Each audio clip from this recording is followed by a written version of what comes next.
আর মাত্র কিছুক্ষণের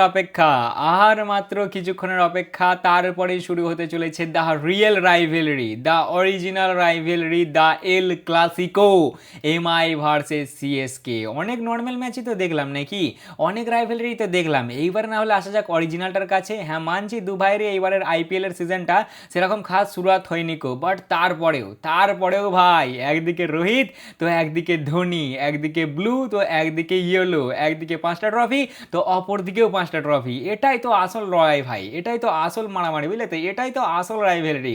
তা কেমন হতে পারে দুই দলের প্লেইং ইলেভেন, টস জিতলে কি করতে পারে, কি আছে পিচের কন্ডিশন, কারা জিততে পারে এই ম্যাচটা, আর তাছাড়াও ধোনিদা কি খেলবে ফাইনালি, আয়ুষ মাত্রে যে রুল আউট হয়ে গেল তার জায়গায় কে খেলতে পারে, সেই নিয়ে আমরা আলোচনা করব। কেমন হবে প্লেইং ইলেভেন, আচ্ছা টস জিতলে কি করতে পারে, হেড টু হেডে কি রেকর্ড আছে, পিচের কেমন রেকর্ড আছে, কারা জিততে পারে এই ম্যাচটা, সেই নিয়ে ছোট করে আলোচনা হবে।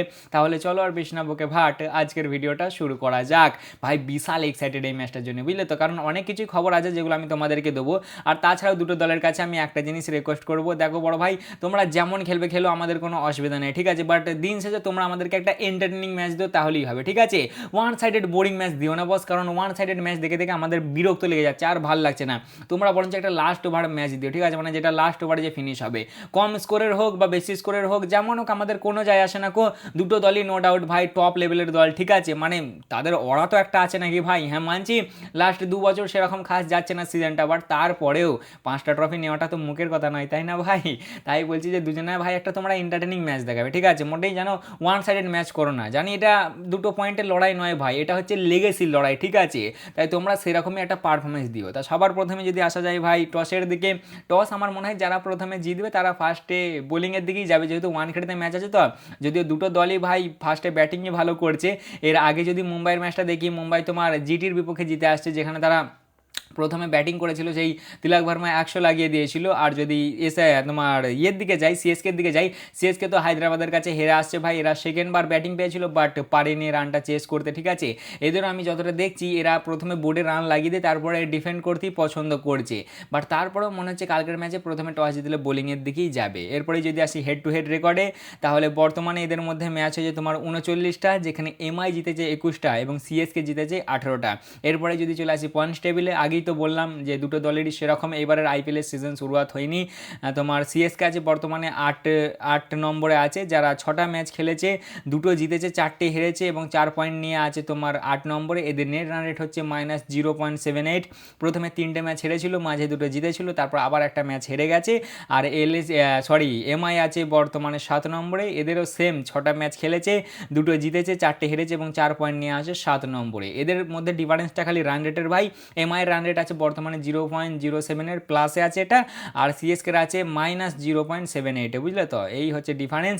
এমআই প্রথমের ম্যাচটা জিতেছিল, তারপর 4টে ম্যাচ সমানে পরস্পর হেরেছে, কিন্তু এর আগের ম্যাচেই জিটির সামনে তারা একবারে ভাই ডমিনেটিং পারফরমেন্স দিয়ে জিতেছে, বুঝলে তো, ওই জন্যই ওদের একটু মোমেন্টাম আরও ভালো আছে সিএসকের তুলনায়। এইবার যদি চলে আসি দলের খবরে শোনা তো যাচ্ছে ভাই, যতটা আমি খবর পেলাম আর যা দেখলাম আর কি চারদিকে আবহাওয়া, ধোনিদা কালকের ম্যাচে খেলতে পারে, খুবই হাই চান্স আছে। আমি একদম চোখ বুঝে বলে দিচ্ছি না যে খেলবেই খেলবে, বাট খেলার চান্স আছে, কারণ তাকে অনেকক্ষণ গ্লাভস নিয়ে প্র্যাকটিস করতে দেখা গেছে, উইকেট কিপিংয়ের প্র্যাকটিস করেছে সে ভাই, ঠিক আছে, তাছাড়াও ব্যাটিং প্র্যাকটিস করেছে, অনেক 6-4 মেরেছে, মানে বেশ ভালোই লাগছে, বেশ ফুর্তিতেই একটা আছে, দেখে তো মনে হচ্ছে যে খেলতে পারে। আর তাছাড়াও যদি আসে এবার রোহিতের দিকে, রোহিতদারও খুব হাই চান্স আছে খেলার, ঠিক আছে, নেটে তিনি অনেকক্ষণ ব্যাটিং করেছেন, তাকে ফ্রেশ দেখা গেছে। আশা করছি দু ভাই কালকে খেলবে, দু ভাইয়েরই কালকে কামব্যাক হচ্ছে, ঠিক আছে। আর এরপরে সিএসকে নিয়ে আরেকটা যে আপডেট ছিল সেটা হচ্ছে তোমার ওই আয়ুষ মাত্রের ওদের ইনজার্ড হয়ে যাওয়াটা ভাই, খুবই একটা আনলাকি ব্যাপার, বুঝলে তো। প্রথমে খালিল আহমেদ হয়ে গেল, সেও ভালো পারফরমেন্স দিচ্ছিল, সেও হয়ে গেল, আর এই আয়ুষ মাত্রে, সিএসকের কপালটাই খারাপ, এবারে কপালটাই খারাপ ভাই, বুঝলে তো। যারা একটু একই তো ভাই, ভালো যাচ্ছে না সিজন একদমই, প্রথমে 3টে ম্যাচ হার, দুটো জিতলো, আবার একটা হেরে গেল, মানে খুবই সিজন খারাপ যাচ্ছে। তার উপর ভাই প্লেয়াররা ইনজার্ড, যারা একটু ভালো করছে তারা উল্টে ইনজার্ড হয়ে যাচ্ছে, বাট এমআইয়ের সেরকম কোনো প্রবলেম নেই, এমআইয়ের কাছে ব্যাকআপও যেমন আছে, আবার হ্যাঁ এমআইয়ের উইল জ্যাক্সও দলের সাথে জয়েন হয়ে গেছে, মানে ওরা এখন বিস্ট মোডে আছে, বুঝলে তো। মানে এমনি এখন মোমেন্টামের দিক থেকে দেখতে গেলে সিএসকে হালকা একটু পিছিয়ে আছে, বুঝলে তো, কারণ আগের দিনই ভাই একটা ভালো প্লেয়ার রুলড আউট হয়ে গেছে, তার আগে ম্যাচটাতে খালিল আহমেদ রুলড আউট হয়ে গেছে, এখনও রিপ্লেসমেন্ট হিসেবে কাউকে অ্যানাউন্স করেনি যে কাকে রিপ্লেসমেন্ট তারা নিয়েছে। মাঝে তো এক জায়গায় শুনলাম যে তোমার ওই কী বলে আকাশ মাদওয়াল এসেছিল ট্রেনিংয়ে, কী করছে কী জানি ভাই, এখন কাকে রিপ্লেসমেন্ট হিসেবে নেবে সেই নিয়ে কোনো আপডেট নেই। যাই হোক, এবার যদি আসি প্লেইং ইলেভেনের দিকে, সবার প্রথমে যদি আসি তোমার এমআইয়ের দিকে, তাহলে কুইন্টন ডিককের সাথে আমার মনে হচ্ছে রোহিত দাই ওপেনিং করতে পারে, ঠিক আছে। দানিশ এর আগের ম্যাচে করেছিল, বাট সে খাস সেরকম কিছু করতে পারে না। তাছাড়াও রোহিত দা ফিট হয়ে গেলে রোহিত দা তো খেলবে নাকি। ডিকক ভাই 100 মেরে আসছে, আগের ম্যাচে চলতে পারেনি, বাট তারপরেও 100 মেরে আসছে, ওকে তো মনে হচ্ছে না বসাবে বলে। তাই আমি যতটা বুঝতে পারছি যে ডিককের সাথে রোহিত দাই মনে হচ্ছে ওপেনিং করবে। 3 নম্বরে নামানধীর 3 নম্বরে টপ ক্লাস পারফরমেন্স দিয়েছে ভাই। 4 নম্বরে আমাদের সূর্যা দা, 5 নম্বরে তিলাক দা। 5 নম্বরে খেলে কত সুন্দর একটা 100 মেরেছে, আর তিলাককে 5 নম্বরেই ভালো লাগছে দেখতে ভাই, বুঝলে তো। ও না 3-4 এলে একটু বেশি স্লো খেলে ফেলছে বা তোমার ইনিংটা বড় করতে পারছে না, কিন্তু ওকে দেখো তোমরা সেই এশিয়া কাপ থেকে 5-এর দিকে বা 4-5-এর দিকে ব্যাটিংটা ও ভালো করছে, কিন্তু নিচের দিকে মানে একটু পাওয়ার হিটার টাইপের কাজ করতে পারছে। তাই 5 নম্বরে তিলাক, 6 নম্বরে হার্দিক দা, 7 নম্বরে রাদারফোর্ড। এখানে আমি ভাবছিলাম উইল জ্যাক্সকে ঢোকাবে, বাট মনে হচ্ছে না, কি করবে কি জানি। রাদারফোর্ড ভালোই করে আসছে, আবার মনে হচ্ছে উইল জ্যাক্সের ভাই T20 ওয়ার্ল্ড কাপের ফর্ম যেহেতু আছে, মানে কনফিউজ আমি যে দুটো অলরাউন্ডার খেলাবে এই তোমার স্যান্টনারের সাথে উইল জ্যাক্স নাকি রাদারফোর্ডই থাকবে, এটা আমি আপাতত কনফিউজ আছি, বাট মনে হচ্ছে রাদারফোর্ডের সাথেই যাবে, বুঝলে তো। বলা যায় না এবার কী হবে কী জানি। যাই হোক আমি রাদারফোর্ডকে আপাতত ধরছি। 8 নম্বর থাকবে স্যান্টনার, 9 নম্বরে তোমার ক্রিস, যাকে আগের ম্যাচে খেলিয়েছিল। উইনিং কম্বিনেশন আমার মনে হচ্ছে না ভাঙবে বলে, কারণ এরা ভালো পারফরমেন্স দিয়েছে। 10 নম্বরে জাসি ভাই আগের ম্যাচে ফাইনালি উইকেট পেয়েছে। 11 নম্বরে আল্লাহ গাজানফার এবং 12 নম্বরে অশ্বিনী কুমার। কিছুটা এরকমই হতে পারে এমআইয়ের প্লেইং 12। এমআই যদি আসে তোমার সিএসকের দিকে, সিএসকে তো আপাতত শর্টেডই লাগছে, বাট সিএসকে যদি ওপেনিং পার্টনারশিপ ঠিকঠাক না চলে না ভাই, ঋতুদা তোমাকে রান বানাতে হবে। ঋতুদা এরাম করলে হবে না ভাই। ঋতুদার এই সিজন একদমই ফ্লপের থেকেও ফ্লপ যাচ্ছে, বেকার, মানে সে কিছুই করতে পারেনি এই টুর্নামেন্টে। বসাবে না ঋতুদাকে, সে নিজেও মানে আর কি ক্যাপ্টেন যে বসে যায় না, ওটা হবে না। ঋতুদার সাথে আমি সঞ্জুদাকে ওপেনিং করতে দেখছি, বাট ঋতুদাকে পারফরমেন্স দিতে হবে। 3 নম্বরে উর্বিল পাটেল, নো ডাউট ভাই। আয়ুষ মাত্রের সব থেকে বেস্ট রিপ্লেসমেন্ট হচ্ছে উর্বিল পাটেল।